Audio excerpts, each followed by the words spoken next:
हुजूर पाक सल्लल्लाहु ताला अलैहि वसल्लम मस्जिद नबवी शरीफ में बैठे, एक नौजवान था जो यहूदी था, माँ भी यहूदन बाप भी यहूदी, लड़का भी यहूदी, गुजर रहा था। हुजूर के जमाल पर नजर पड़ गई, नबी पाक सल्लल्लाहु ताला अलैहि वसल्लम के चेहरे पर नजर पड़ी, वो देखता का देखता रह गया। मेरे आका का हुस्न था ही ऐसा।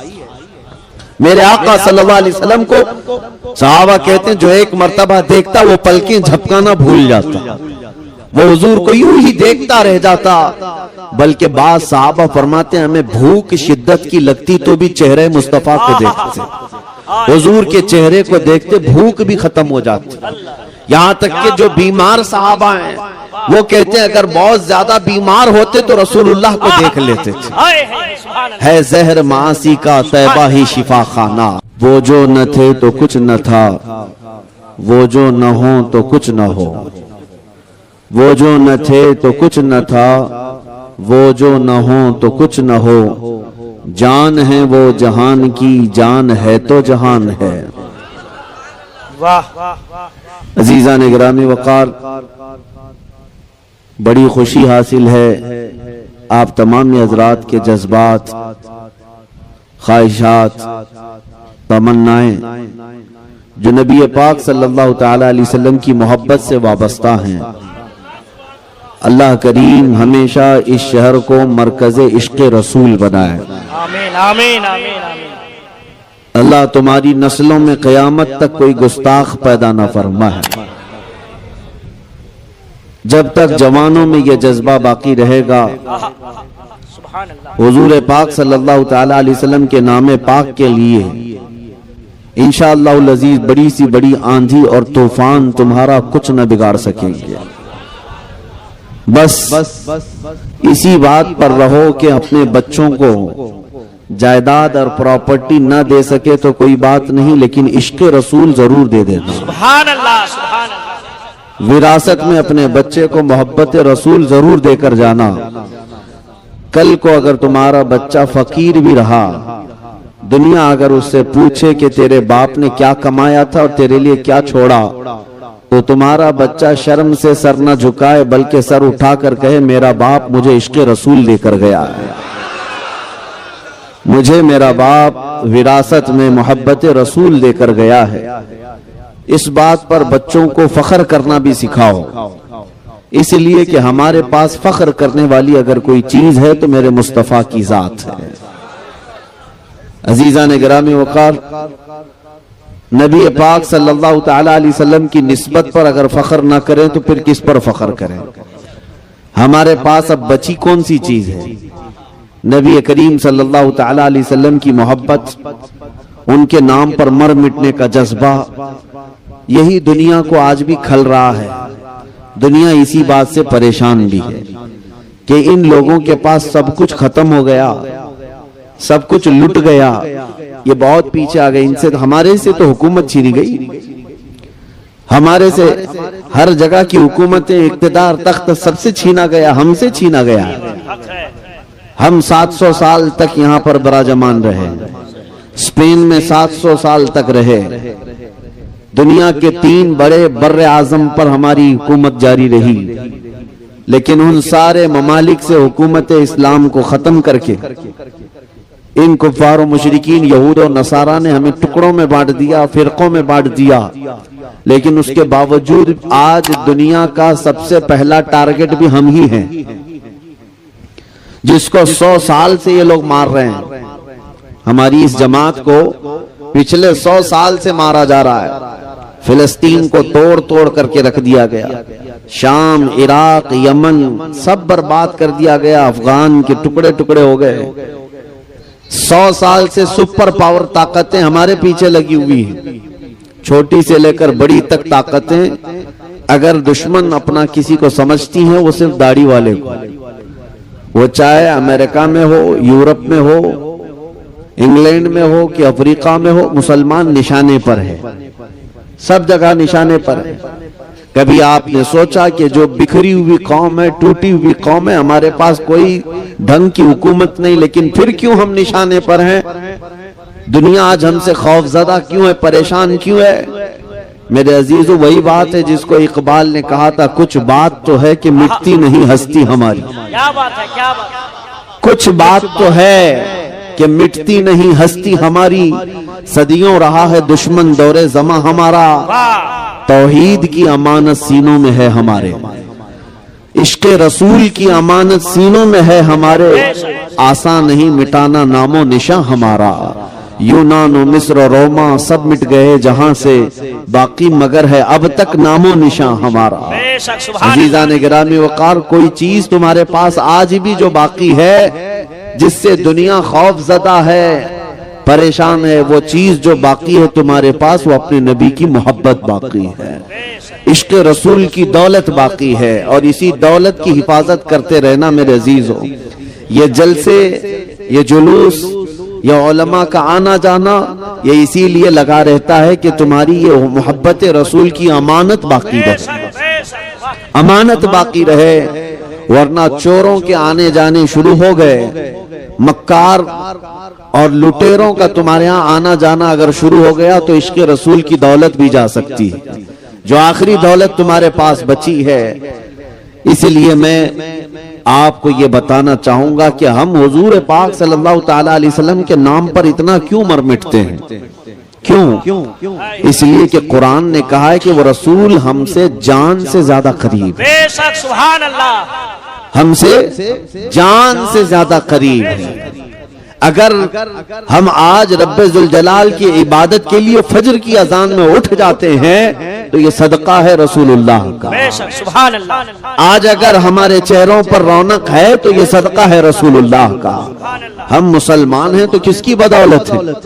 रसूल पाक सल्लल्लाहु अलैहि वसल्लम की बदौलत। इसीलिए सबसे पहले मैंने आला हजरत का ये शेर पढ़ा, वो जो न थे तो याद है आपको, वो जो न थे तो और वो जो न हो तो।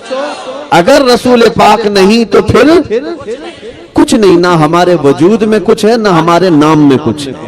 हमें जो कुछ भी मिला है वो मेरे मुस्तफा के कदमों से मिला है। बरेली के इमाम आला हजरत फाजिल बरेलवी रज़ियल्लाहु ताला अन्हु यूं अर्ज करते हैं बारगाह रसूल में, या रसूल अल्लाह, खल्क के हाकिम हो तुम, रिस्क के कासिम हो तुम, खल्क के हाकिम हो तुम, रिस्क के कासिम हो तुम, जो मिला तुमसे मिला तुम पे करोड़ों।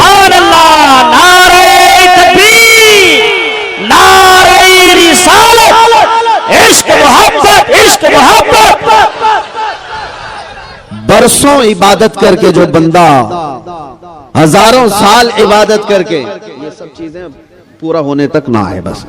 हाँ, यहाँ ये लेना बैंक नहीं है। बहरहाल मैं डिस्टर्ब ना हो जाए, एक बार दुरूद शरीफ पढ़ लें। अल्लाहुम्मा सल्ली अला सय्यिदिना मुहम्मद मादनिल जूदी वल करम व आलिहि व अस्हाबिहिल किराम अजमईन करीम बारिक वसल्लम। जिन पर बारिश होनी थी वो तो अब बैठ गए, जिनके हाथ में मुझसे पहले माइक था, जो गुनगुना रहे थे, उन पर ही तो बारिश होती है, नात खानों पर हो, क्योंकि वो भी खाते हैं सदका रसूलुल्लाह का। अगर किसी नात खां को पैसे दिए जाते हैं तो ना वो उसका पेशा होना चाहिए, ना ही तुम उसको एहसान जताओ, बल्कि वो अगर 1 रुपया भी खाता है तो मेरे मुस्तफा की तारीफ करके खाता है।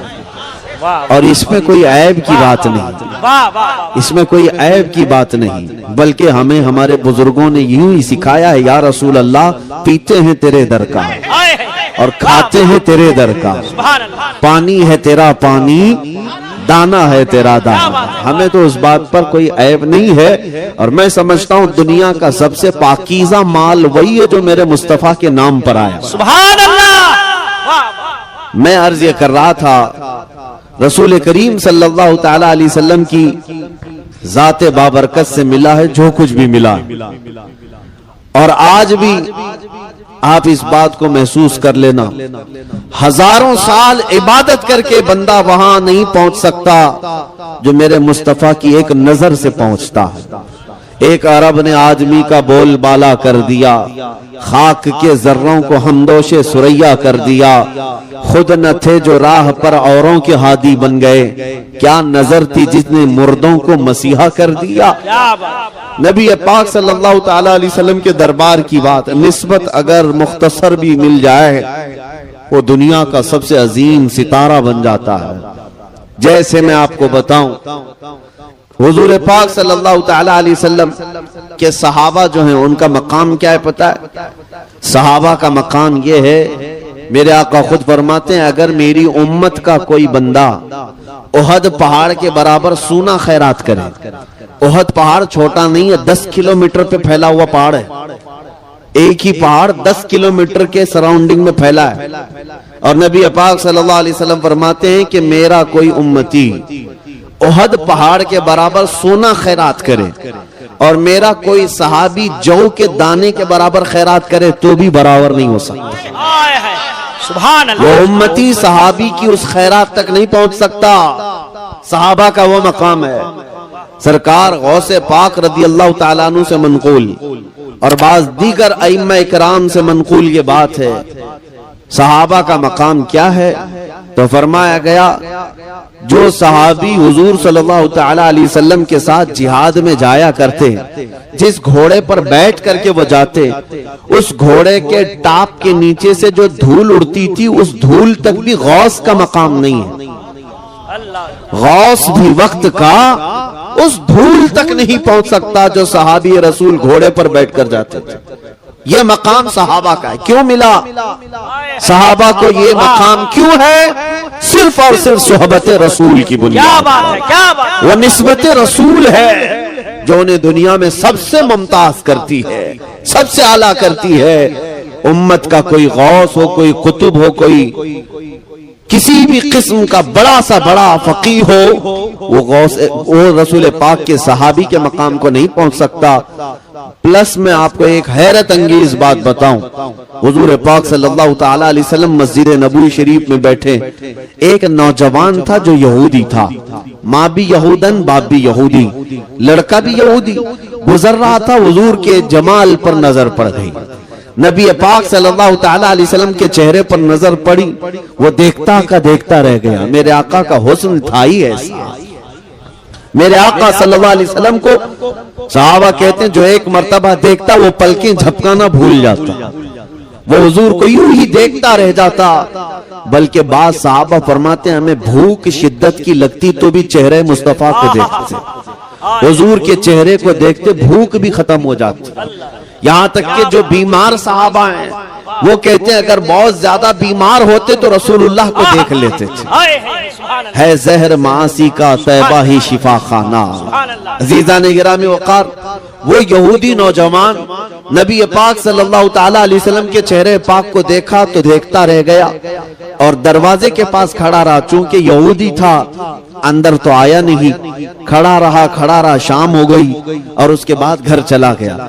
आज एक दिन था, दूसरे दिन फिर उसने इरादा करके देखना शुरू किया, तीसरे दिन से तो उसका मामूल बन गया कि वो काम काज पे नहीं जाता, सीधे आकर मस्जिद के बाहर खड़ा होता और चेहरे रसूल को ताकता रहता था, सिर्फ टकटकी बांधकर देखता रहता था। किसी ने जाकर उसके माँ बाप को शिकायत कर दी कि तुम्हारा बेटा तो मोहम्मद का दीवाना हो गया, तुम यहूदी हो, तुम्हारा बेटा उनका दीवाना हो गया, मोहम्मद सल्लल्लाहु ताला अलैहि वसल्लम को ही देखता रहता है। माँ बाप को जब ये बात पता चली तो बेटे को डांटा डपटा और फिर जब वो नहीं माना तो मारा भी, बहुत उसको ज़ज्र तौबीख किया। और उसके बाद मेरे अजीजों ये इश्क रसूल की ये आदत है ही ऐसी जिसको आला हज़रत फरमाते जान है इश्क मुस्तफा, रोज फजू करे खुदा, जिसको हो दर्द का मजा नाजे दवा उठाए क्यों, फिर के गली गली तबा ठोकरे सबकी खाई क्यों, दिल को जो अक्ल दे खुदा तेरी गली से जाए क्यों। नबी पाक सल्लल्लाहु ताला अलैहि वसल्लम को देखना वो छोड़ता नहीं था। माँ बाप को शिकायत की गई, कि एक दिन बाप यहूदी आया और देखा अपने बेटे को कि यहीं खड़ा रहता है, आकर के अपने बेटे को गिरफ्तार किया और घर ले गया और जंजीरों से बांध करके उसको कैद कर दिया। कहा आज के बाद ना तू घर से बाहर निकलेगा, ना मोहम्मद को देखेगा, ना मस्जिद के बाहर जाएगा, ना कहीं उनकी जियारत करेगा। और उसको जो ये सजा मिली, ये सख्त तरीन सजा होती है। एक आशिक रसूल के लिए सबसे बड़ी सजा उसके रसूल से दूर कर देना, नबी पाक सल्लल्लाहु ताला अलैहि वसल्लम से दूर करना। आज दुनिया भी देखें हमें जो सबसे बड़ी सजा दे रही है, वो क्या सजा दे रही है? हमारे बच्चों को मार करके नहीं, हमारी औरतों को नीलाम करके नहीं, बल्कि सबसे ज्यादा बड़ी सजा आज हमें जो दी जा रही है वो हमारे मुस्तफा की शान में तौहीन करके। क्योंकि हमें पता, उन्हें पता है ये मुसलमान अगर बिलकता है, तड़पता है, तो किसी और बात पे नहीं, अपने नबी की बेइज्जती पर तड़पता है, अपने नबी के अपमान पर तड़पता है। दुनिया आज भी जानती है, इसीलिए मेरे नबी पाक को निशाना बना करके ये गुस्ताखियां करती है और हमें बार बार कलेजा जलाया जाता है। एक आशिक रसूल को दुनिया इसी तरह तड़पाती है। उस यहूदी नौजवान को इस्लाम लाया हुआ नहीं है, ईमान लाया हुआ नहीं है, लेकिन दिल से मेरे मुस्तफा पर फिदा था। माँ बाप कैद करके रखे हैं, जंजीरों में बांध कर रखे हैं, लेकिन हुआ क्या? चंद दिनों की कैद के बाद वो नौजवान बीमार पड़ गया। ऐसा बीमार कि अब उठने फिरने की ताकत नहीं थी। अब माँ बाप ने जंजीरें खोल दी, इलाज शुरू कर दिया। जब बड़े बड़े हकीम आए, इलाज से आजिज आ गए, सब थक गए और कहा इसकी बीमारी न पकड़ में आती है, न इलाज सही हो पाता है। यहां तक वक्त आ गया कि बड़ा हकीम आया और उसने नब्ज पकड़ करके कहा, ऐ लोगों, तुम्हारा बेटा चंद दिनों का नहीं बल्कि चंद लम्हों का मेहमान रह गया। ये अब दुनिया से जाने वाला है, इसका कोई इलाज नहीं, ये मौत की वादी में जा रहा है। अकलौता बेटा था, माँ बाप का कलेजा दहल गया कि हमने अपने बेटे के साथ क्या कर दिया, हमने अपने हाथों अपने बेटे को मार दिया। अफसोस तो था, गम तो था, लेकिन मजहब पर शिद्दत से अमल करते थे। यहूदी कट्टर थे, मानने को तैयार नहीं थे। आखिर में माँ का दिल पसीज गया। माँ ने अपने बेटे से आकर के कहा, बेटा तू क्यों अपने आप को इस मुसीबत में मुब्तला कर लिया? देख तेरा जिस्म पीला पड़ गया, अब तेरे हाथ पैर उठने के काबिल नहीं, तू मरने के करीब आ गया। बता तू चाहता क्या है? वो नौजवान जो मौत की वादी में जा रहा था, हमेशा के लिए अब आंखें बंद करने वाला था। माँ की आवाज कानों में आई तो बेटे ने कहा, एक बार मोहम्मद अरबी को देख, एक बार मोहम्मद रसूलुल्लाह को देखना चाहता हो। माँ बाप का दिल पसीज गया, रहम आ गया, तरस आ गया। कहा वैसे भी मरने वाला है, इसको एक बार इसके माशूक, इसके महबूब को दिखा दिया जाए, जियारत करा दी जाए। बाप आया मस्जिद नबवी, नबी पाक सल्लल्लाहु ताला अलैहि वसल्लम सहाबा के साथ बैठे थे। फजर के बाद का वक्त था। आकर के दरवाजे से उसने पुकारा, हुजूर तशरीफ लाए। कहा मेरा बेटा आपका दीवाना है, आपकी मोहब्बत में ऐसा वारफ्ता है कि हमने उसे कैद में रखा, लेकिन वो न माना। उसे हमने मार तोड़ किया, वो न माना। लेकिन आज हालत ये आ गई कि मेरा बेटा दुनिया से जाने वाला है, मौत की वादी में जा रहा है, लेकिन उसकी ख्वाहिश है कि मरने से पहले वो एक बार आपको देखना चाहता है। अगर आप बुरा ना समझे तो मेरे घर तशरीफ लाएं, मेरे बेटे को एक बार अपना जलवा दिखा दीजिए। अपने बेटे के लिए वो इल्तिजाएं करता रहा। नबी मुकर्रम सल्लल्लाहु ताला अलैहि वसल्लम सहाबा से कहते, चलो हमारे उस आशिक को देखने के लिए उसके घर चलते हैं। नबी पाक सल्लल्लाहु ताला अलैहि वसल्लम चल कर के आए। यहूदी का घर है, माँ भी यहूदन, बाप भी यहूदी, बेटा बिस्तर पर पड़ा हुआ है, मौत करीब है। जैसे ही नबी पाक घर में दाखिल हुए, खुशबू से घर महक गया। बिस्तर पर उसे अंदाजा होने लग गया कि जाने जाना तशरीफ ला रहे हैं, रूह कायनात तशरीफ ला रहे हैं। उसने ताकत और कुव्वत को जमा किया, आंखें उठाकर देखा, सामने आफताबे रिसालत है, सामने महताबे रिसालत है। नबी पाक सल्लल्लाहु अलैहि वसल्लम जैसे ही सिराने के पास आए, पूरी कुव्वत के साथ वो अपने बिस्तर से उठकर बैठ गया। नबी पाक सल्लल्लाहु ताला अलैहि वसल्लम ने चेहरे के नीचे हाथ दिया और उठा करके बिठाया और फरमाया कि ए नौजवान, अब देर किस बात की? जब तेरा दिल मेरे नाम से धड़कता है, जब तेरे तेरे अंदर मेरे नाम की मोहब्बत है तो देर किस बात की, क्या अभी कलमे तैयबा पढ़कर मुशर्रफ इस्लाम नहीं होना चाहता? उस नौजवान ने कहा, आका देर किसी बात की नहीं, बस बात इतनी थी कि आप सामने हो और मेरे लब खुलते चले जाएं। सुभान अल्लाह। उसने कलमे तैयबा पढ़ा, नबी पाक सल्लल्लाहु ताला अलैहि वसल्लम पर ईमान लाया और अभी ईमान लाया था, कलमे तैयबा का विर्द हो रहा था और इधर से जान निकलती जा रही थी, रूह निकलती जा रही थी। नबी पाक सल्लल्लाहु ताला अलैहि वसल्लम को देखते देखते रूह को अल्लाह के हवाले कर दिया, बिस्तर पर लेट गया। लेकिन आपको मैं बताऊं, नबी पाक सल्लल्लाहु ताला अलैहि वसल्लम को वो आखिरी मर्तबा देखने वाला नौजवान कितनी देर के लिए ईमान लाया था? चंद मिनटों के लिए ईमान लाया, चंद मिनटों के लिए ईमान लाया। लेकिन जानते हो वो चंद लम्हों के लिए लाया हुआ ईमान उस नौजवान को सहाबी रसूल के मकाम पर, वो सहाबी रसूल के मकाम पर पहुंच गया और उस मकाम पर पहुंचा। देखो जिंदगी में एक नमाज पढ़ने का वक्त भी नहीं आया, ज़कात देने का वक्त भी नहीं आया, रोजा रखने का वक्त भी नहीं आया, इधर ईमान लाया, उधर वफात हो गई। लेकिन मकाम कौन सा पाया? वो मकाम पाया जहां दुनिया का कोई गौस भी उसके कदम तक नहीं पहुंच सकता। वाह वाह वाह वाह वाह।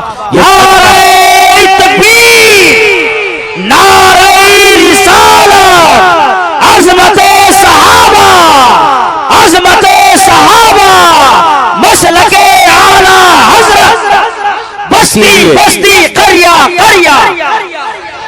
इसीलिए आला हज़रत ने फरमाया, या रसूल अल्लाह, जो मिला तुमसे मिला, जो मिला तुमसे मिला, तुम पे करोड़ों दुरूद। जिन सहाबा को मकामात औलिया मिले वो किसकी वजह से? रसूलुल्लाह की वजह से, मेरे मुस्तफा की बदौलत।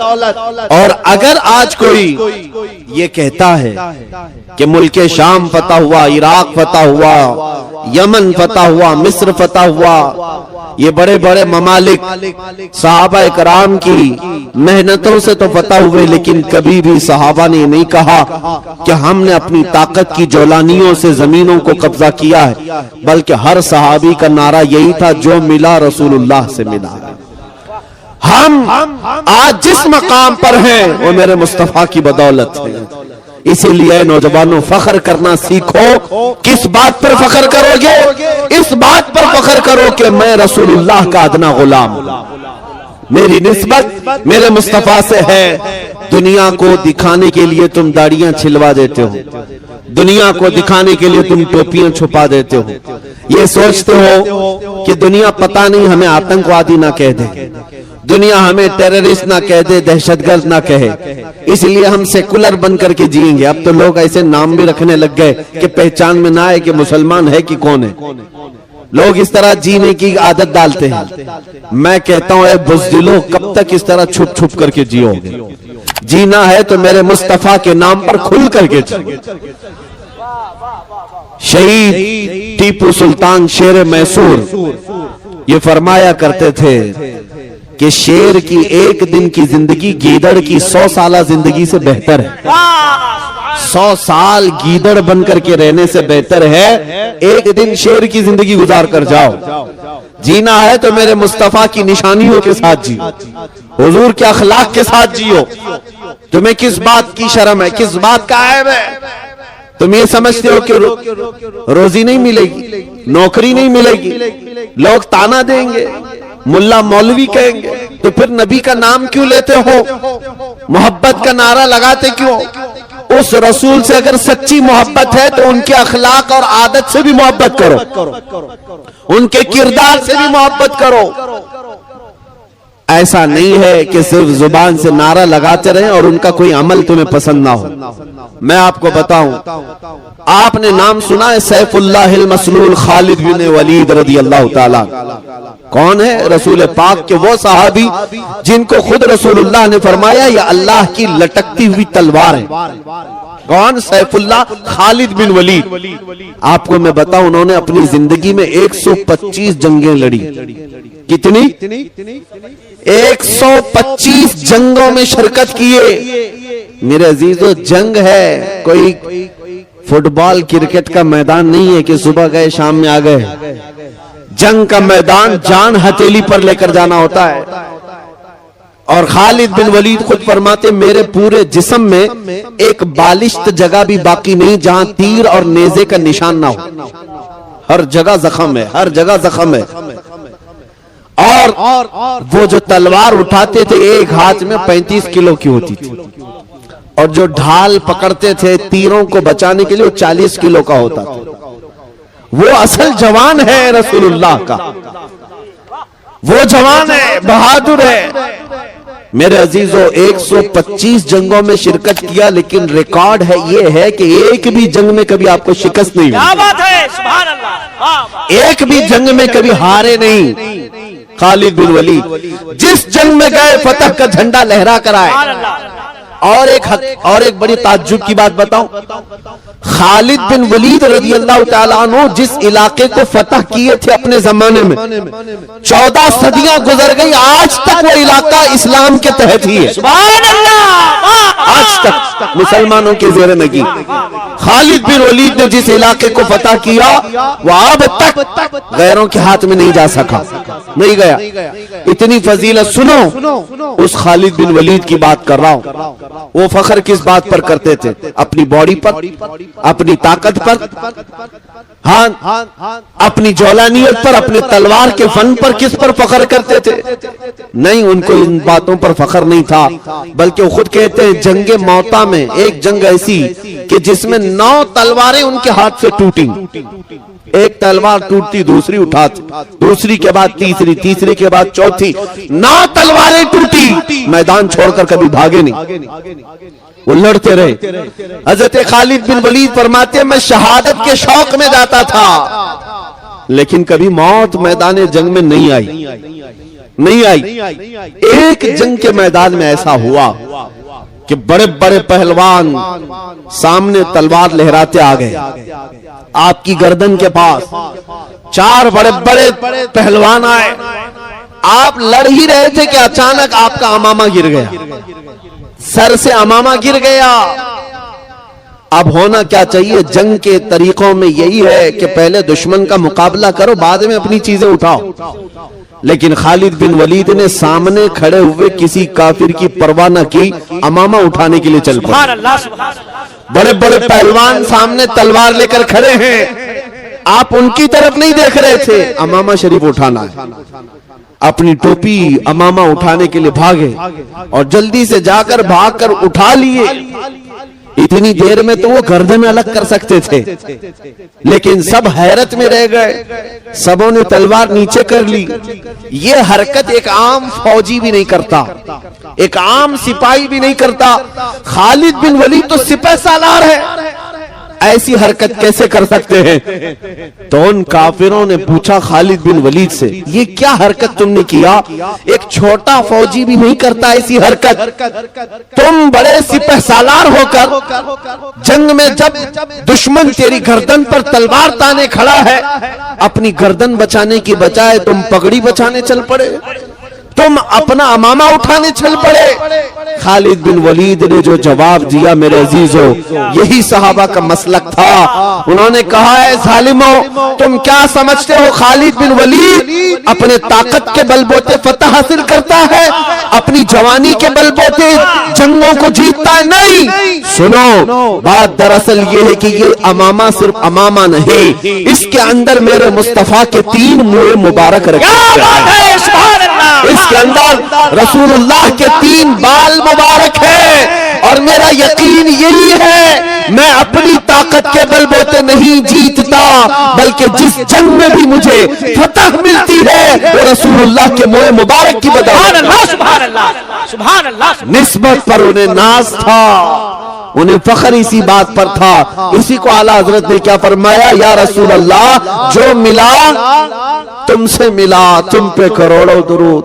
खल्क के हाकिम हो तुम, रिज़्क के कासिम हो तुम, जो मिला तुमसे मिला, तुम पे करोड़ों दुरूद। इसीलिए मैंने आज देखा है, इज्जत उसी की है जो रसूलुल्लाह का दीवाना है, जो मेरे मुस्तफा का परवाना है उसे दुनिया नहीं भूलती। आज देखे बंगाल की इस वादी में मैं बैठा हूँ, यहाँ पर शायद मैं पहली मर्तबा आया, लेकिन आते साथ 100 साल पहले गुजरे हुए बुजुर्ग जिनका नारा कसरत से लगता है वो कोई और नहीं, वो इमाम इश्क मोहब्बत आला हजरत की बात है। आज हर बच्चा हर जवान इश्क मोहब्बत आला हजरत क्यों पुकारता है, क्यों नारे लगाता है? इसलिए नहीं कि वो बहुत बड़े नेता थे, इसलिए नहीं कि वो बड़े जमींदार थे, इसलिए नहीं कि उन्होंने लोगों में पैसा बहुत बांटा है, इसलिए हर बच्चे की जुबान पर आला हजरत का नारा है कि उस आला हजरत ने अपनी जिंदगी मेरे मुस्तफा के नाम पर वक्फ की थी। और उन्होंने दुनिया को ये सिखाया था, कि जीना हो तो है लोगों ऐसे जियो तो हुजूर को पुकार कर यूं कहो, या रसूल अल्लाह चमक तुझसे पाते हैं सब पाने वाले, मेरा दिल भी चमका दे चमकाने वाले, क्या मेरा दिल भी चमका दे चमकाने वाले। उस आला हजरत ने जो इश्क रसूल का दर्स दिया, इसलिए मौला करीम ने आज ना उनका नाम मिटने दिया है ना उनका कलाम मिटने दिया। बेशक बेशक। हाँ, वो बुजुर्ग आज हमारे मजमों में जिंदा है। आज मुजाहिदे मिल्लत को कसरत से याद किया जाता है। क्या कहने बंगाल की खाड़ियां, उड़ीसा की वादियां मुजाहिदे मिल्लत के कदम कदम को याद करती हैं। क्यों? क्या उस मुजाहिदे मिल्लत ने बहुत बड़ा महल बना लिया था? क्या उस मुजाहिदे मिल्लत ने कोई बहुत बड़ी हुकूमत बना ली थी?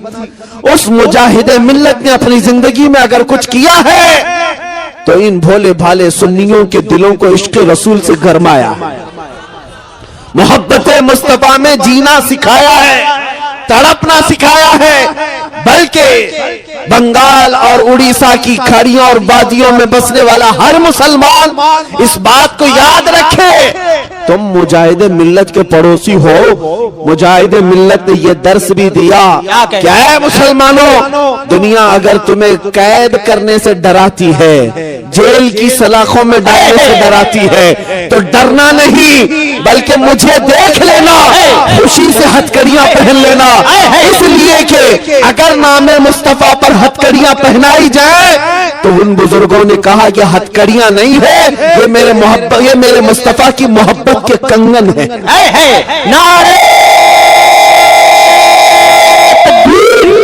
हाथ उठे, नारे रिसालत, मसलके आला हज़रत, फैज़ाने हुजूर मुजाहिदे मिल्लत, हिम्मते मुजाहिदे मिल्लत, बस्ती बस्ती करिया करिया, देखो देखो कौन आया, जिंदाबाद। मेरे अजीजों, बस मैं यही चाहता हूं कि तुम्हारा जज्बा बरकरार रहे। दुनिया जो लूटना चाहे लूट ले, हम दुनिया के लिए नहीं आए। हमें हमारे मुस्तफा करीम सल्लल्लाहु अलैहि वसल्लम ने इरशाद फरमाया, अद-दुनिया सिजनुल लिल मुमिनीन, दुनिया मोमिनों के लिए कैद खाना है। कैद खाने में कितना जी सकते हो, कितना ऐश कर सकते हो। उन मुसलमानों से मैं कहता हूं जिनको ये लगता है कि मौलाना लोगों की तकरीरें सुने तो दुनिया छोड़ना पड़ेगा, नहीं सुनोगे तब भी छोड़ना पड़ेगा। मलकुल मौत तो आने वाले आएंगे, आज या कल कभी तो आएंगे, पकड़ कर ले जाएंगे। कोई भी प्रॉपर्टी वाला, कोई जमींदार हमेशा रहने के लिए नहीं आया। मुझे कोई गारंटी देकर के बताए कि मैं 100 साल जीने वाला हूं, बता दे कोई। किसी को कल तक की गारंटी नहीं है, 100 साल बहुत दूर की बात। मोमिनो, तुम्हें यहां हमेशा रहना नहीं है। अगर दुनिया लूटती है तुम्हारा सामान तो लूट ले, कुछ फर्क नहीं पड़ता। जहां हमेशा के लिए जाना है वहां बादशाहत तो मेरे मुस्तफा की, अर्श हक है मसनद रिफात रसूलुल्लाह की, और देखनी है हश्र में इज्जत रसूलुल्लाह की। और आला हजरत ने हमें यही सिखाया है, हम रसूलुल्लाह के, जन्नत रसूलुल्लाह की। कयामत के दिन जिसके तुम नाम लेवा हो उसकी हुकूमत तो है, जहां सब तुम्हें ललकार देंगे। सबने सफ़े महशर में ललकार दिया हमको। आला हजरत ने यही फरमाया, आदम अलैहिस्सलाम से लेकर ईसा अलैहिस्सलाम तक हर नबी जब ये कह रहे होंगे कि आज जाओ किसी और के पास, उस वक्त बताओ कौन है जो कहता है आ जाओ मेरे पास? सुभान अल्लाह, सुभान अल्लाह। कौन है जो कहता है आ जाओ मेरे पास? वो कोई और नहीं, वामिना का लाल मकीने गुंबद खजरा, हम गरीबों के आका मौला मोहम्मद रसूलुल्लाह की जात है। वो तुम्हें वहां पर भी मदद के लिए बुला रहे होंगे। आओ सुनो, मेरे आका सल्लल्लाहु अलैहि वसल्लम फरमाते हैं कि क़यामत के दिन सहाबा ने पूछा आपका क्या हाल होगा, आप किस कैफियत में होंगे? तुम झूम जाओगे दीवानो। हुजूर फरमाते जैसे अजीज बच्चे को माँ यहाँ पर ढूंढती है, किसी माँ का अकलौता बेटा खो जाए तो माँ कैसे ढूंढती है, इधर उधर हर एक से पूछती रहती है बेटे को देखा है, मेरे बेटे को देखा है। फरमाया गया हुजूर पाक की कैफियत क़यामत के दिन यही होगी। हुजूर अपने उम्मतियों को माँ से ज्यादा ढूंढ रहे हो। क्या बात है, सुभान अल्लाह, सुभान। माँ जब अकलौते को छोड़ देगी वहां पर, लेकिन मेरे मुस्तफा अपने उम्मतियों को नहीं छोड़ेंगे। खुद फरमाते मेरे आका क़यामत के दिन तुम मुझे देखोगे इस हाल में कि मेरे एक कंधे पर चादर होगी। हुजूर फरमाते मेरे एक कंधे पर चादर होगी, कभी वो खसक खसक कर गिर रही होगी, मैं एक हाथ से अपनी चादर संभाल रहा हूँ और एक हाथ से अपने उम्मतियों को पकड़ पकड़ कर जन्नत में ले जा रहा हूँ। जो नबी सल्लल्लाहु ताला अलैहि वसल्लम क़यामत के दिन एक एक हाथ से पकड़ पकड़ कर कभी हौज़े कौसर पर ले जा रहे हैं, कभी मीज़ान अमल के पास आकर खड़े होकर के हमारे आमाल को भारी कर रहे हैं, कभी जन्नत की तरफ ले जाने के लिए मदद कर रहे हैं। तो मुझे बताओ उस रसूल के गुण न गाएं तो फिर किसके गुण गाएं? उस रसूल के लिए ना जिए तो फिर किसके लिए जिए? दुनिया में तुम जिसकी जय विजय करते घूमते हो, ये पार्टियां आज हैं कल चली जाएंगी। इनका हाल ये है कि हमने देखा है जो नेता बेचारे पार्टियों में 40-40 साल उनकी जूतियां उठा उठा कर घूमते थे, अब बूढ़े हो गए तो पार्टियों ने उन्हें भी साइड लगा दिया, कहा अब तुम्हारी जरूरत नहीं, अब तुम्हारी जरूरत नहीं है। यही हाल होगा। ये दुनिया ऐसी लैला है जो रोज शोहर बदलती है, ये दुनिया ऐसी लैला है जो रोज मजनू बदलती है, और ये पागल हैं जो इज्जत इनकी जूतियों में ढूंढते हैं। बूढ़े हो गए तो तुम्हें पार्टी से भी निकाल दिया, बूढ़े हो गए तो तुम्हें साइड लगा दिया कि अब तुम्हारा काम नहीं है, बैठो किनारे देखो हम हुकूमत करेंगे। लेकिन हमने देखा है जिसने मेरे मुस्तफा के कदमों में अपनी जिंदगी निछावर की, हुजूर के दामन से जब वाबस्ता हुआ, वो जिंदगी में जितना बूढ़ा होता है उतनी इज्जत बढ़ती है, जितना बूढ़ा हो जाए इज्जत बढ़ती जाती है। मुझे बताओ ऐ नौजवानों, क्या उम्र के 75वें साल में जब ताजु शरिया की उम्र पहुंची तो क्या उनको किसी ने साइड बैठने का हुक्म दिया? बल्कि हर दिन ऐसा था कि उन पर टूट पड़ने वाले परवानों की कसरत होती ही जाती थी। क्यों?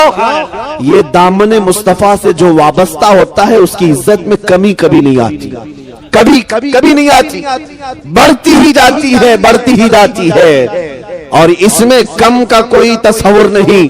कम वहां है जहां दुनिया की जूतियां उठाओगे, इसको उसको राजी करने की कोशिश करते रहो। और देखा आपने अल्हम्दुलिल्लाह, मैं मुसलसल पिछले 1.5 साल से कंटिन्यू हिंदुस्तान के हर इलाके में जा रहा हूं, हर सूबे में कितने शहरों में गया, नौजवानों का और लोगों का पुरतफाक इस्तकबाल, हर जगह नारे और फूलों से निछावर। किस बात की मुझे इज्जत दी जा रही? क्यों मुझे लोग इस कदर आंखों पे बिठाए हुए? क्यों मुझे मिंबर पर बुलाया जाता है, दावत दी जाती? मैं ये जानता हूं तुम्हारी ये इज्जत, तुम्हारी ये मोहब्बत, तुम्हारा ये फूल बरसाना, आंखों पर बिठाना इसलिए नहीं कि मैं भी किसी पार्टी का नेता हूं, नहीं, तुम जो कुछ भी इज्जत देते हो वो सिर्फ इतनी बात है, जब तक बिके न थे तो कोई पूछता न था। जब तक बिके न थे तो कोई पूछता न था, या रसूल अल्लाह तुमने खरीद कर हमें अनमोल कर दिया। वाह वाह वाह। ये नाज ये अंदाज हमारे नहीं होते, झोली में अगर टुकड़े तुम्हारे नहीं होते, जब तक के मदीने से इशारे नहीं होते, रोशन मेरी किस्मत के सितारे नहीं होते। बेदाम ही बिक जाइए बाजार नबी में, इस शान के सौदे में खसारे नहीं होते।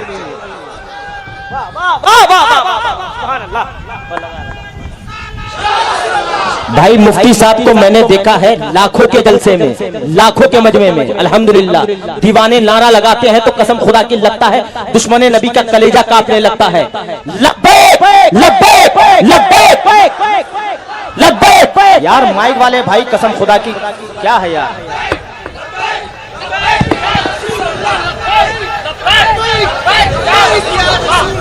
बहुत बेहतर मेरे अजीजों, ये जो है सिर्फ नारा ही नहीं है बल्कि ये तो एक वजीफा भी है।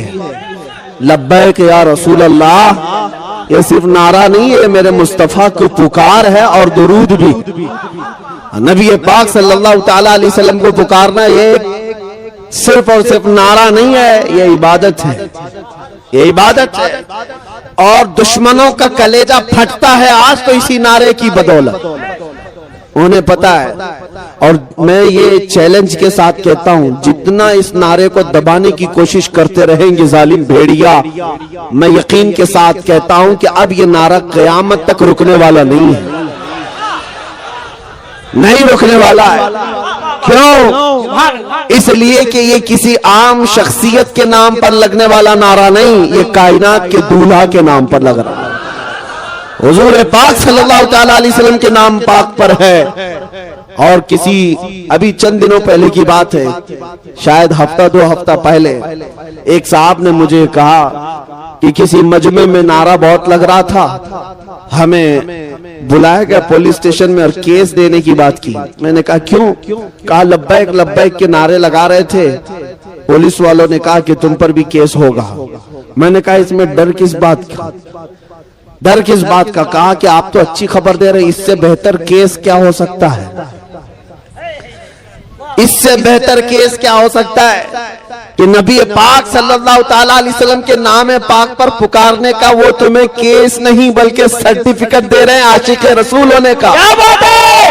वाह वाह वाह वाह वाह। वो सर्टिफिकेट दे रहे हैं कि तुम किसी और को नहीं पुकारते, तुम रसूलुल्लाह को पुकारते हो। सुभान अल्लाह। अगर दुनिया ये सर्टिफिकेट देती है तो खुशी से कबूल कर लो और बारगाह मुस्तफा में जाकर अर्ज करना और कहना या रसूल अल्लाह, सिर्फ मैं ही नहीं कहता, सारी दुनिया भी कह रही है, सुभान अल्लाह। आपके दुश्मन भी कह रहे हैं, मैं किसी और को नहीं पुकारता, सिर्फ आपको पुकारता हूं। सुभान अल्लाह। जिस दिन नबी पाक सल्लल्लाहु अलैहि वसल्लम की बारगाह में तुम ये अरीजा पेश करोगे, यकीन है मेरे आका यही फरमाएंगे, यही फरमाएंगे, कब्र में जब तुम पहुंचोगे उस दिन सारी दुनिया से थक हार करके पहुंचोगे, नबी पाक मुनकर नकीर से कहेंगे छोड़ दो ये मेरा मलंग है,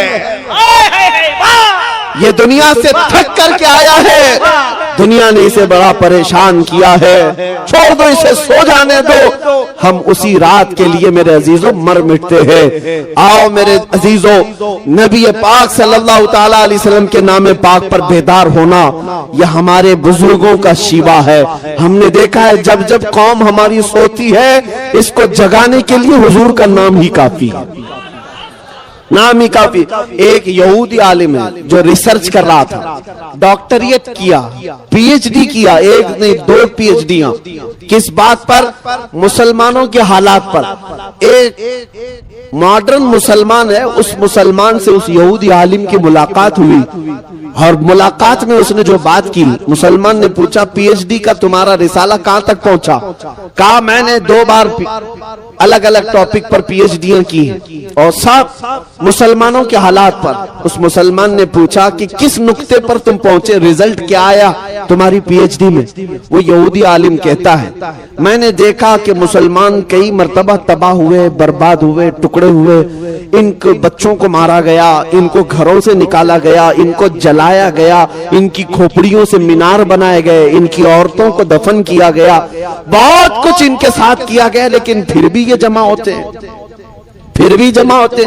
ना इनकी अजानों में फर्क आया, ना इनकी नमाजों में फर्क आया, ना इनके चेहरों पर फर्क आया, फिर वही तरोताजी आ जाती है।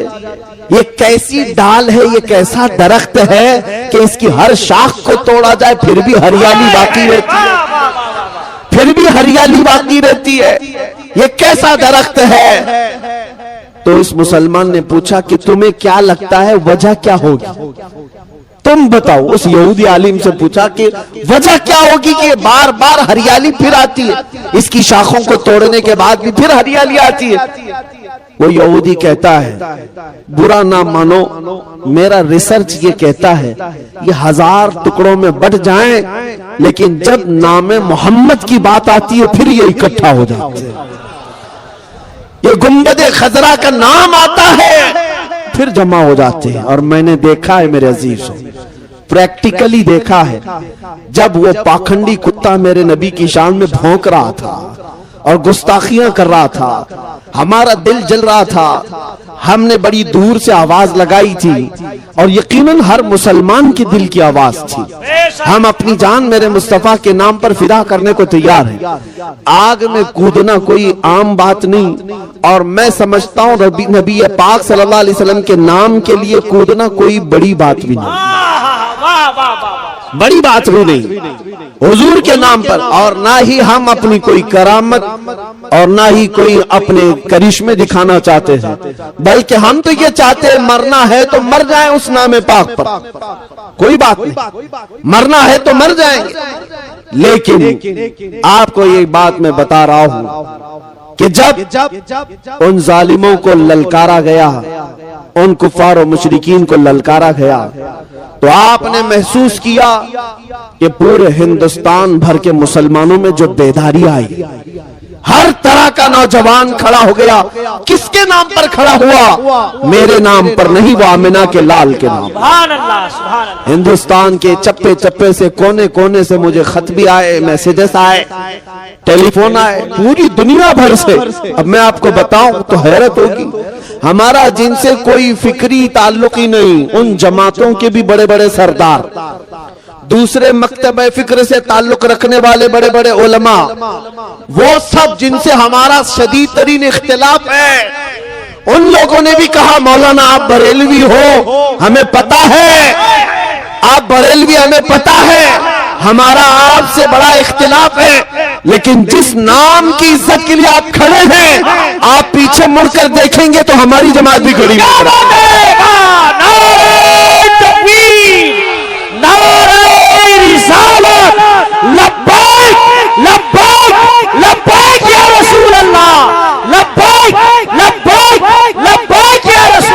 मेरे अजीजों, मैं ये बात इसलिए अर्ज कर रहा हूं कि मुझे पीछे मुड़कर देखने की जरूरत नहीं कि कौन खड़ा है कौन नहीं खड़ा है। उन्होंने कहा था पीछे मुड़कर देखें तो हम भी नजर आएंगे। हमें इस बात को ये जानना जरूरी नहीं कि कौन खड़ा है कौन नहीं, लेकिन मैं इसलिए ये बात अर्ज कर रहा हूं कि एक नाम पाक ऐसा है जो पूरी कायनात के मुसलमानों को जोड़ देता है। वो नाम पाक मकीन गुंबद खजरा मुस्तफा करीम का नाम है। इसलिए कसरत से नारा भी उसी रसूल का लगाया करना। मैं अक्सर मिंबरों पर जाने के बाद यही कहता हूं, स्टेज पर मेरे नाम का नारा मत लगाओ, और जब नारा लगाए तो कसरत से मेरे मुस्तफा के नाम पर।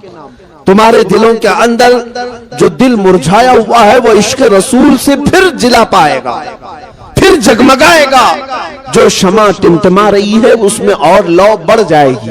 आओ मैं आखिर में ये बात कहता हूं, डरो मत ऐ सुन्नी मुसलमानों, दुनिया से हमें कुछ लेकर जाना भी नहीं है। दुनिया छीन सकती है तो क्या छीनेगी, ज्यादा से ज्यादा हमारी जान, इससे ज्यादा क्या छीनेगी। और बरेली के इमाम ने हमें सिखाया है, करूं तेरे नाम पे जां फिदा, न बस एक जहां दो जहां फिदा, दो जहां से भी नहीं जी भरा, करूं क्या करोड़ों जहां नहीं। ये एक जान क्या है अगर हो करोड़ों, तेरे नाम पर सबको वारा करूं मैं। तुम्हें पता है हम जब कब्रिस्तान जा रहे होंगे हमारी कैफियत क्या होती है पता है आपको? आपके यहाँ मैयतों को नहलाया जाता है, नहलाया जाता है। साफ सफेद नया कपड़ा पहनाया जाता है। ईद बकरीद में जैसा कपड़ा पहनता था, हदीस में मिलता है कि उस कीमत का कपड़ा मुर्दे को पहनाओ, उतनी कीमत का जो वो ईदों में पहना करता था। अच्छा कफन पहनाओ और उसे खुशबू लगाओ, इतर लगाओ और उसको फिर हम सजा करके ले जाते हैं, सजा कर ले जाते हैं। हमारे जनाजे जाते भी हैं तो ऐसा लगता है कोई दूल्हा जा रहा है। उसके जनाजे पर फूल भी डाले जाते हैं, इतने फूलों की बरसात होती है।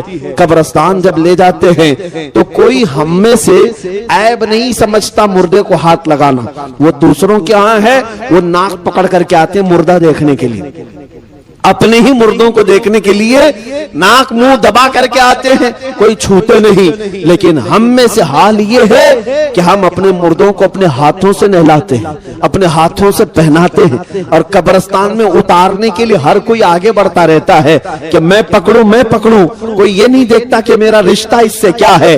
हर एक उसकी इज्जत कर रहा होता है। और नहलाने में जानते हैं एक बात बार बार कही जाती है, अरे आहिस्ता से करो, आहिस्ता से करो, उसे तकलीफ ना होने पाए, उसे धीरे धीरे करो। बहुत ज्यादा गर्म पानी भी ना नहलाओ, बहुत ज्यादा ठंडा पानी भी ना नहलाओ। ये हमारे मुर्दों की इतनी इज्जत क्यों है?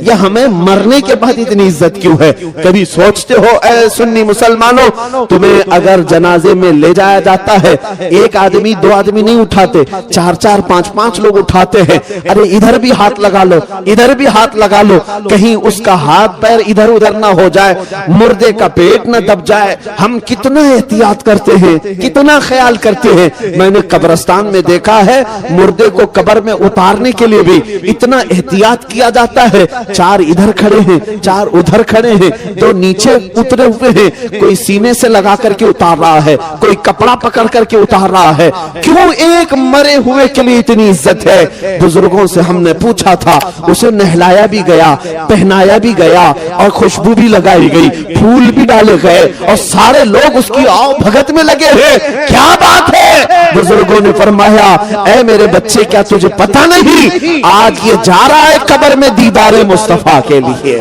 आज ये जा रहा है कब्र में रसूलुल्लाह को देखने के लिए। इसकी जो इज्जत है वो यूं ही नहीं, इसलिए कि तुम अभी अगर उसके कब्र की तख्तियां बंद करके आओगे, इधर ये आंख खोलेगा, उधर जलवे रसूल को देखेगा। मेरे अजीजों, हमें मरने का भी डर नहीं, इसीलिए मैं ये सुना रहा हूं। मोमिन को मौत का खौफ ना हो। मोमिन मरता है, उसे यकीन है कि मेरे मुस्तफा के कदमों में जाऊं। और कब्र में जाने के बाद एक आशिक रसूल क्या कहता है? हुजूर ताजुश शरिया बदरुत तरीका रहमतुल्लाह ताला अलैह अर्ज करते मेरे आका की बारगाह में, या रसूल अल्लाह, मैं मरूं तो मेरे आका ये मलाइका से कहना, मैं मरूं तो मेरे आका ये मलाइका से कहना, इसे कोई मत जगाना, अभी आंख लग गई है। तेरे दामने करम में जिसे नींद आ गई है वो फना न होगी, उसे जिंदगी मिली है। और एक आशिक रसूल जब फरिश्ते उसे उठाने आते हैं, उठ सवालों का जवाब दे, तेरा रब कौन है, तेरा दीन क्या है, ये सवाल पूछने के लिए कब्र में दो खौफनाक शक्ल वाले फरिश्ते आएंगे, मुनकर नकीर, जिनका चेहरा काला, जिनकी आंखें नीली और दांत बाहर, सख्त किस्म का चेहरा होगा। लेकिन आशिक रसूल उनको जवाब क्या देता है? शायर कहता है, अब तो पाए नाज से ऐ फरिश्तों क्यों उठूं, मर के पहुंचा हूं यहाँ इस दिलरुबा के वास्ते, मर के पहुंचा हूं यहाँ इस दिलरुबा के वास्ते। हमें हुजूर पाक का दीदार करने के लिए जब कब्र में भी जाना है तो इस दुनिया पर ज्यादा भरोसा मत करो, यहाँ इज्जत नहीं मिलती। यहाँ जब तक तुम्हारी जवानी है ये लूट लेंगे, जब तक तुम्हारे पास माल है इर्द गिर्द लोग घूमते फिरते रहेंगे। जहां तुम्हारी जवानी गई, जहां तुम्हारा माल खत्म हुआ, जहां तुम्हारी ताकत कम हुई, फिर देखना ये दुनिया तुम्हें छोड़ देगी। कोई इधर चला गया, कोई उधर चला गया, लेकिन तुम्हें पता है जब सारी दुनिया छोड़ दे, आमिना के लाल अपना सीना लगाते हैं, तुम्हें अपने दामन में जगह अता करते हैं। इसीलिए आला हजरत ने क्या फरमाया है? आज ले उनकी पनाह, आज मदद मांग उनसे, कल न मानेंगे कयामत में अगर मान गया। उन्हें जाना, उन्हें माना, न रखा गैर से काम, लिल्लाहिल हम्द में दुनिया से मुसलमान गया।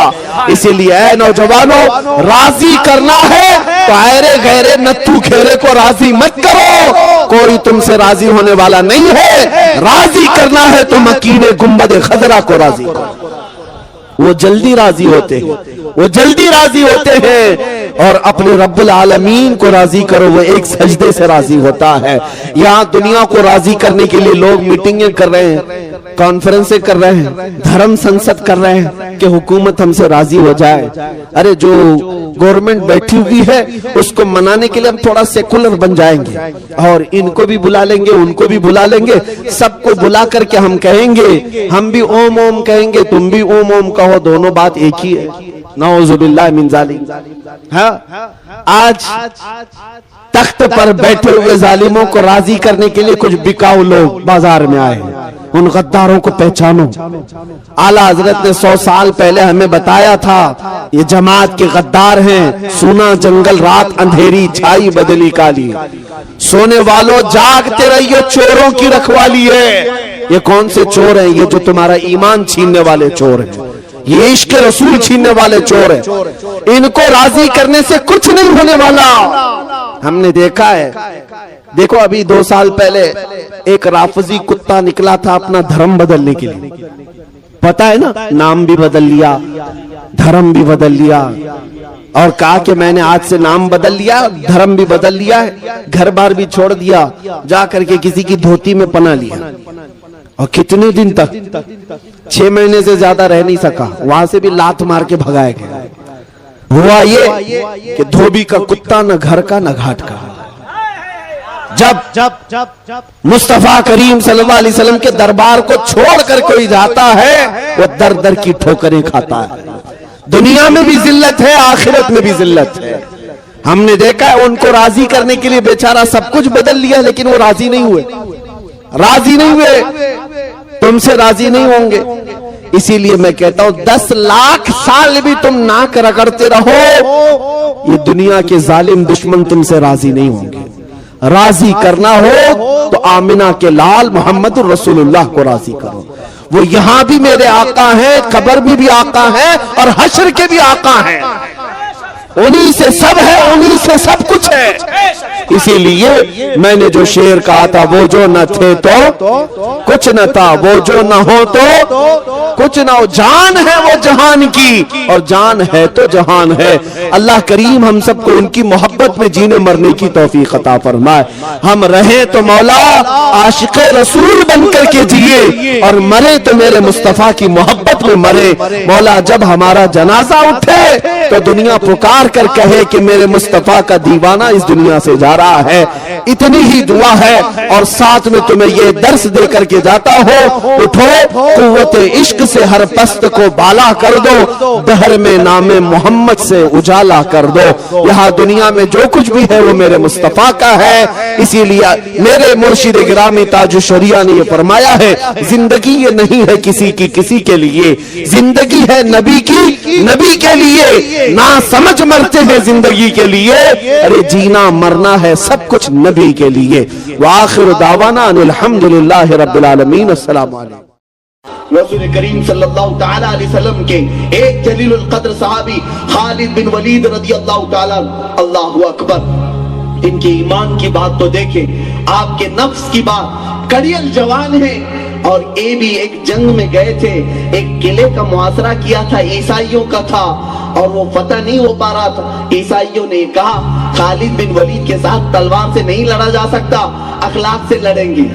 अखलाक से यहूद और ईसाई आज तक लड़ रहे हैं। और अब इंतजार मत करो कि कोई तलवार लेकर के आएगा, हमारे घरों में तलवारें पहुंच चुकी हैं, हमारे घरों में जंग हो रही है। टीवी टेलीविजन के जरिए से घर घर आज जहन्नम बनता चला गया। हमारे बच्चों की तालीम के एतबार से यहूद और नसारा हमारे घर में दाखिल हो गए, हमें कानों कान खबर तक नहीं। बच्चा सुबह जाकर के जीसस इज गॉड कहता है और गणपति की पूजा करते करते ओम ओम कहते उसकी सुबह शाम हो रही। मुआज़ल्लाह रब्बिल आलमीन, अल्लाह के रसूल सल्लल्लाहु अलैहि वसल्लम ने सच फरमाया, कुल्लु मौलूदिन यूलदु अलल फितरा व अबवाहु युहव्विदानिही औ युमज्जिसानिही औ युनस्सिरानिही। हर पैदा होने वाला बच्चा मुसलमान पैदा होता है, लेकिन उसके माँ बाप उसे यहूदी बना देते हैं, या आग का पुजारी बना देते हैं, या ईसाई बना देते हैं। मुझे ताज्जुब होता कैसे बनाते हैं माँ बाप। आज देखने को मिल रहा है एग्जाम्पल, माँ बाप भेजते हैं ऐसी जगह पर जहाँ बच्चा सुबह से शाम तक उन्हीं की बात करते करते आता है, हमें पता भी नहीं कब काफिर हो गया बच्चा, कब काफिर हो गया पता ही नहीं। अजीजान मोहतरम, रसूल करीम सल्लल्लाहु अलैहि वसल्लम के वो जलीलुल कद्र सहाबी खालिद बिन वलीद, इनके साथ लड़ाई हो रही है ईसाइयों। ईसाई पादरी ने कहा, खालिद हम आपसे लड़ना नहीं चाहते, एक हमारी बात मान लो। कहा क्या है?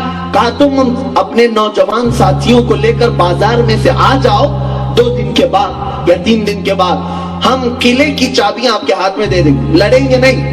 हजरत खालिद बिन वलीद ने कहा ठीक है। वजह क्या थी? खालिद बिन वलीद के साथ पूरे नौजवान सिपाही थे, जितने लश्कर में थे सब नौजवान थे।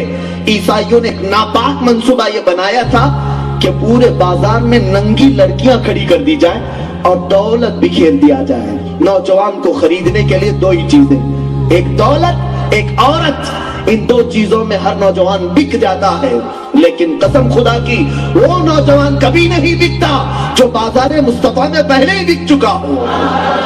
लेकिन आज भी लोग तुम्हारी बोली लगाते हैं औरत के जरिए और माल के जरिए। तुम फैसला करो किसके किसके पास बिकते जाओगे, कितने लोगों के पास बिकोगे। जहां हुस्न देखा हमारे हाथ पैर ढीले हो गए, जहां माल देखा हमारे हाथ पैर ढीले हो गए। खालिद बिन वलीद के साथ यही किया गया। 3 दिन के बाद जब वो अपने नौजवान सिपाहियों को लेकर बाजार में आ रहे थे, पूरे मुल्क की हसीन और जमील लड़कियां नंगी खड़ी हैं, दौलत का अंबार बिछाया गया है। खालिद बिन वलीद की नजर पड़ती आप रुक गए, पलट गए और अपने तमाम सहाबा से कहने लगे, नौजवानों से, कि ए नौजवानों, आज तुम्हारे इम्तिहान का वक्त है। अगर तुम्हारा कदम जरा भी फिसला तो कयामत तक आने वाले मुसलमान कौम तुम पर लानत बरसाएंगी, और अगर आज तुमने साबित कदमी का मुजाहरा किया तो कयामत तक आने वाले तुम्हारे ऊपर रहम और करम के फूल बरसाएंगे। खालिद बिन वलीद से नौजवानों ने पूछा, हुजूर हमें करना क्या है? ये बाजार तो नंगा है, हम क्या करें? खालिद बिन वलीद ने कहा, बस रसूलुल्लाह की सुन्नत को हाथ से मत छोड़ना। पूछा, हम तो हर सुन्नत पर अमल करते हैं। हजरत खालिद बिन वलीद ने कहा, नहीं, आज एक खास सुन्नत तुम्हें बताओ।